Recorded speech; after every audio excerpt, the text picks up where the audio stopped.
haven't met all the new and incoming council members, so we're working on that.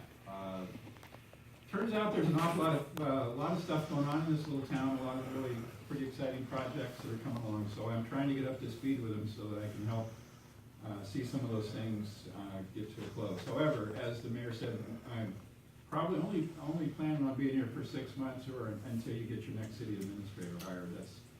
For me, that's job one, along with a bunch of other job ones, so that's kind of where it's at. Been to several meetings, at least 2 meetings of the Economic Development Advisory Committee. Some pretty exciting things in the works there. Subcommittee meeting for the city attorney proposal, and like I said, I've been meeting with city staff and with outgoing and incoming councilors, just trying to get the big picture. Most of my time is spent listening, and that's kind of been what I've done probably for the last week. That's kind of it in a nutshell. I'd be glad to visit with anybody you want to come by the office. But I will say I'm heading back up to Seattle because I got some things I got to take care of this weekend, and I'll be back down. And I will be here as long as needed or until they get tired of me. So thank you for the opportunity, and have a good time. Thank you.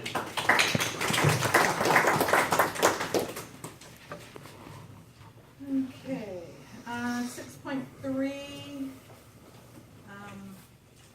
ordinance 929 and ordinance to repeal ordinance 845 and ordinance establishing the Oakridge Economic Development Advisory Committee and prescribing its powers and duties and repealing ordinance 819. Phil. I hope I got the right page. The majority of all council committees are established through resolution. By repealing ordinance 845, it will allow the city council to adopt a resolution, which will allow for consistency and the ability to make adjustments to that resolution, which allows them to be effective upon their passage. The committee was able to clarify some of the language in regards to membership and size of the Economic Development Committee. A review of ordinances is always a good thing to do, and I'll help me out because it says if you have any questions, please let the interim administrator know. So I may be able to help you with questions. You probably know more about this issue than I do right now. There's no fiscal impact. There's a couple of options. Repeal ordinance 845, which is an ordinance that originally established OEDAC, or do not repeal the ordinance. And I know that also on your agenda, I believe, is a resolution which will reinstate the Economic Development Commission. Are you on that? Yeah. So it's Kevin. Okay. So you want to add anything? Actually, I'm going to ask Kevin if he would like to add anything, or if you have anything to add to what was just said, because he's more familiar with ODAC. No, that's perfect. Okay. Okay. I mean, this is just clearing the way for the resolution. Right. Okay. Is there any discussion on it? Well, we need a motion at first, right? Oh, Yeah. Kathy. I move that we repeal ordinance 845 and ordinance establishing the ODAC and prescribing its powers and duties. Second that motion. Okay, it's been moved and seconded. Any discussion now, Gary? Well, I wonder if anyone feels that this is so important that it can't wait 3 weeks until we have our new council seated. Why should we, on the way out, be doing stuff like this that will have lasting and permanent impact on the city when the voters have elected a new council that will be here in about 3 weeks? And I would strongly urge us to table this until they're here.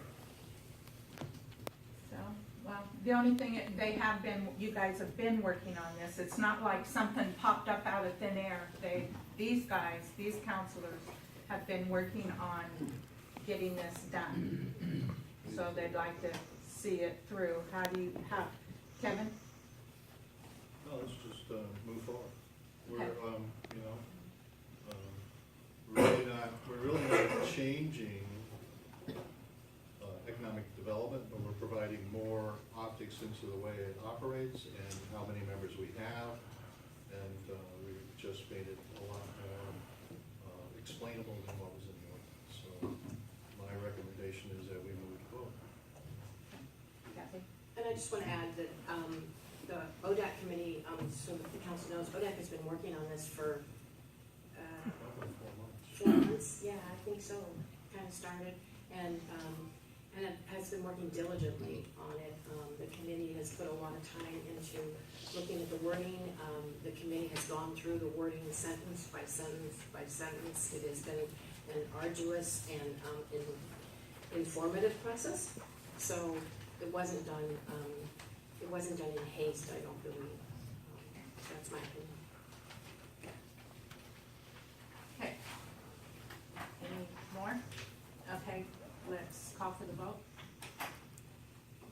Councilor McMillan, Aye. Mayor Rowland, Aye. Councilor Carl, Nay. Councilor Gobelman, Aye. Councilor Holston, Aye. Councilor Borkum, Aye. Okay, motion passes. Okay, move on to 6.4. Resolution 11-2018, a resolution creating the Oakridge Economic Development Advisory Committee. Proposed council action.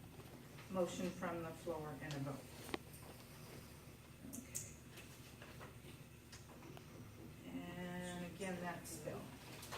Mayor and council, the majority of all council committees are established through resolution. You just repealed ordinance 845 allowing, so this allows for consistency on how committees are formed. The Oakridge Economic Development Advisory Committee team worked diligently to compile the resolution for presentation to City Council. The committee was able to clarify some of the language in regards to membership and size. Physical impact is none. We have two options: to adopt the resolution or not to adopt the resolution. Okay. Kathy? I move that we adopt resolution 11-2018, a resolution creating the Oakridge Economic Development Advisory Committee. I'll second that motion. It's been moved and seconded. Any discussion? Gary? Well, again, I must say, we have a new council coming, and unless there's some overriding reason why this must be done tonight, I would prefer to table this and let the new council deal with it.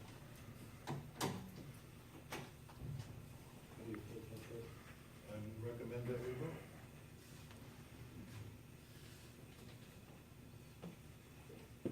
Anything else? Go ahead. Yes, this is a process that we've been doing for a while. It allowed, and this will allow ODAC to continue in its function, clarifying it, synthesizing it, so that all the members understand, so that as we move through chair people or members, we have a consistent understanding of what this committee is for and its function. So I am more than happy to let this council, or ask this council to vote on this. That's just like that I have. Could I just ask a question? Go ahead.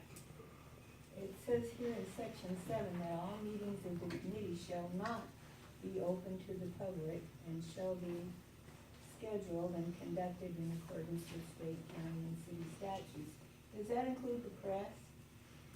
It's a good question. Because there's no mention of the press there. I'm not sure about the, if I may speak. Yes.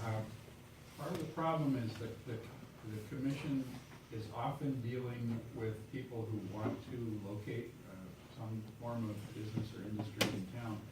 And generally speaking, they really want that information kept confidential until they're ready to either purchase property, break ground, or get started for various reasons. So I would have to double check the legality, but I don't know if that came up in the discussion or even in, I know there's also working on some guidelines for the committee, but we'll certainly look into that and give you a clear answer as soon as we can. It could be perhaps treated as an executive session. Well, so if I may speak, it's treated even into a higher regard than the executive session is.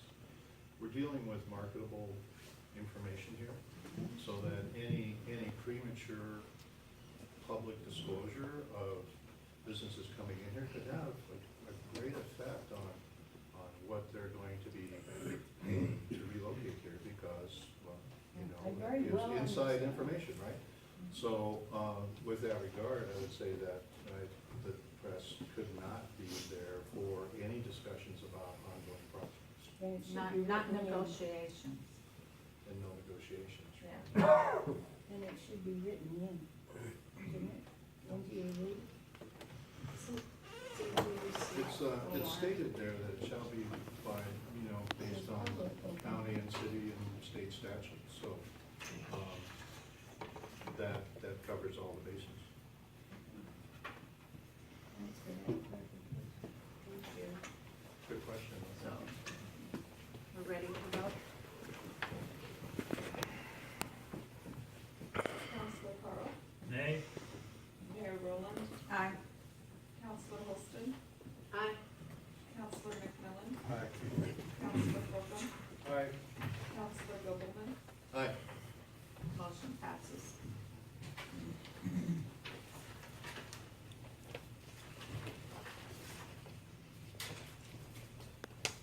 Okay,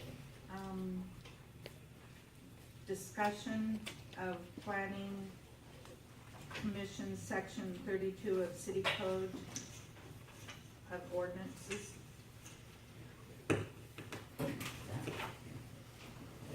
So, yes, Mayor and Council, at the November 15th, 2018 meeting, Council brought discussion of returning section 32 of the City Code Ordinance to a previous wording and intent regarding the Planning Commission, specifically the requirement of city residents. Oregon Revised Statutes, Volume 6, Chapter 227, City Planning and Zoning, states no regulations in regards to residency for commission members, therefore the establishment of regulations falls upon city government. If you guys desire, I'd be happy to read this throughout, or would you like to just? Go ahead. Yeah. Yes, okay. So chapter 32 is the commissions and committees. The current residency requirement can be found in chapter 32.02 subsection 2 of the Oakridge City Code, and it states, not more than 2 members shall reside outside of city limits. City Ordinance 695 passed September 19th, 1986, Ordinance 751 passed February 15th, 1990, defined the current planning commission. ORS 227.030, which states membership, makes no statement of residency requirements for the planning commission members. ORS 227.110 gives local planning commissions limited jurisdictions for lands dedicated to public use within 6 miles of city limits. ORS 227.090, Section 1, subsection I, gives local planning commissions jurisdiction to study and propose such measures as are advisable for promotion of the public interest, health, moral, safety, comfort, convenience, and welfare of the city and those areas within 6 miles thereof. ORS 92.042, subsection 1, states land within 6 miles outside of the corporate limits of a city is under jurisdiction of the city for the purpose of giving approvals of plans, maps, and plats and subdivisions and partitions, providing that the urban growth management agreement has been jointly adopted by the city and county, which I could not find any such agreement. The Oakridge Comprehensive Plan, page 1-3, page 3-71, states for position, orientation, function, and reason of being, and the goals and objectives states a sub-regional service center for small town settings related to area-wide recreation potential, elder retirement growth, and local economic business based on timber harvest and production. So with that being said, none of those really gave a solid answer. Without that solid answer, I did, I don't know if you all agree, but I did see a theme, and that theme was a 6 mile radius, and that theme was outside people contributing. So therefore, I started looking at other cities our size. And I'll just go through a list of 10, and these are all either Lane County cities or cities with similar populations. So for example, Coburg allows for 2 outside of city. Theirs is, yes, sir. I appreciate that you went through it. I don't know what the criteria you used to sample these, but did you call the League of Oregon Cities to get a sampling from them? They didn't have a sample sampling set just for that because of, we wanted, or I was looking for a sampling of similar sized cities. So if you go on the website, if you Google, cities of Oakridge, cities of Oregon by population, it'll give you a list and it goes from highest to lowest. Okay. And I found Oakridge and I centered around there, but then I also included Lane County. So some are Lane County, so the ones that are big population differences are Lane County. The ones that are similar are based on population, and that's how I determined. But you went to League of Oregon Cities to get your information, is that? They didn't have a list like this. They didn't have a list that pertained to just our population. So basically their advice was, here, go look at this list. So you did go to? Yes. That's- Yes. okay. Yeah. Sorry. So, but no, I did go, but didn't get They didn't have what you wanted, but you went there. No. Thank you. Yeah. So, if you like the 10 that I put, I did get, Coburg allows for 2 outside the city, must live within 6 miles, own a business or real estate. Crestwell allows for 2 outside the city, within 6 miles, own a business or real estate. Dune City, which is in Lane County, allows for none outside of the city. Florence allows for 2 outside the city, must live in the urban growth boundary. Madras allows for 2 outside the city, must live within the urban growth boundary. Winston allows for 1 outside the city, must live within the urban growth boundary. Boardman allows for 1 outside the city, no conditions on location. Sisters allows for 2 outside the city limits, must live within school district boundaries. Dundee allows for 1 outside the city, must own real property within the city limits. Myrtle Creek allows for 1 outside the city, must live within the UGB. So basically, for recommendation, staff recommends consideration be taken on the following concerns. As currently written, anyone could join the planning commission, regardless of location. This could allow for an undesirable outside influence. Based on the historical frequency of vacancy, it could be beneficial to pull from a larger pool of applicants. And Oregon planning statutes allow for and encourage a 6-mile radius of influence outside the city limits. If staff were to propose changes, it would be based on 6-mile radius, school district boundaries, or the 97463 area code.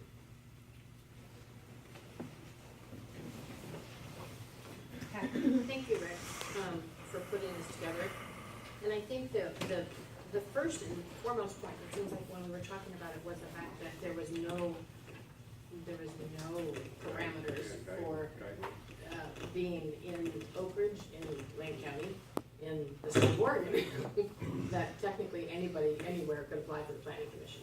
And so that was, I think, what the initial push was, to clarify that, and put it together. I don't know, I personally think that we need to obviously put some boundary on it and really look at it. It's just interesting to see the way the different cities have decided to do that. And Rick, we don't have an urban. We do have a growth boundary. We do. It is, on this map here, it would be the dotted line, pardon me.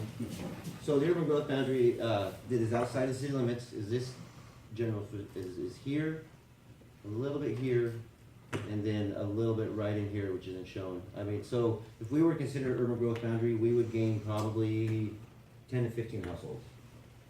Okay.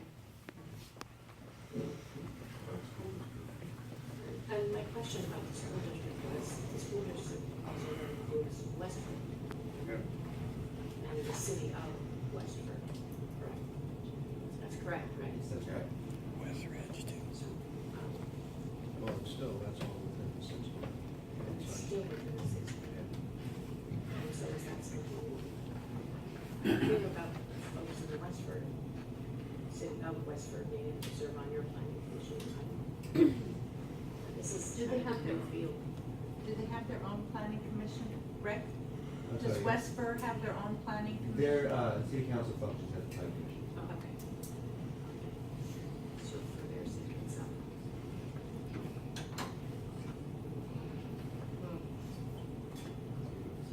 I'm certainly not prepared to vote on anything. Oh, no, because this is just up for discussion right? only. This is Right. discussion only, no, we're not voting Okay. on anything.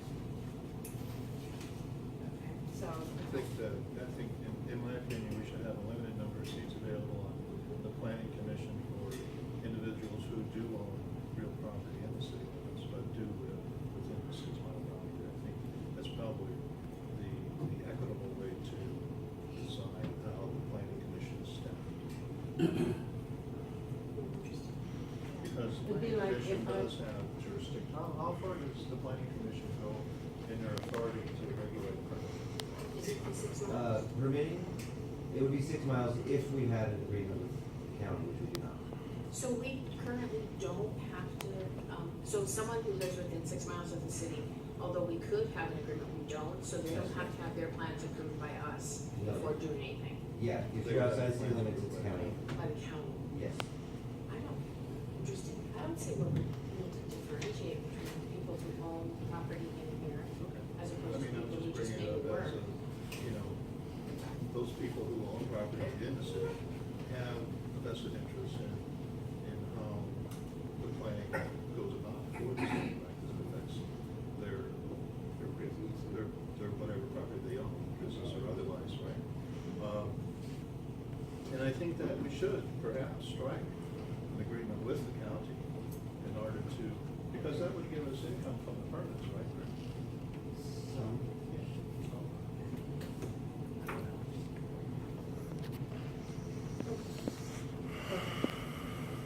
I just Say want, your name. Audie Spleedock, 47587 Teller Road, Oakridge, Oregon. And I just wanted to ask, has anybody contacted the city of Westford about this? Because if the council there is does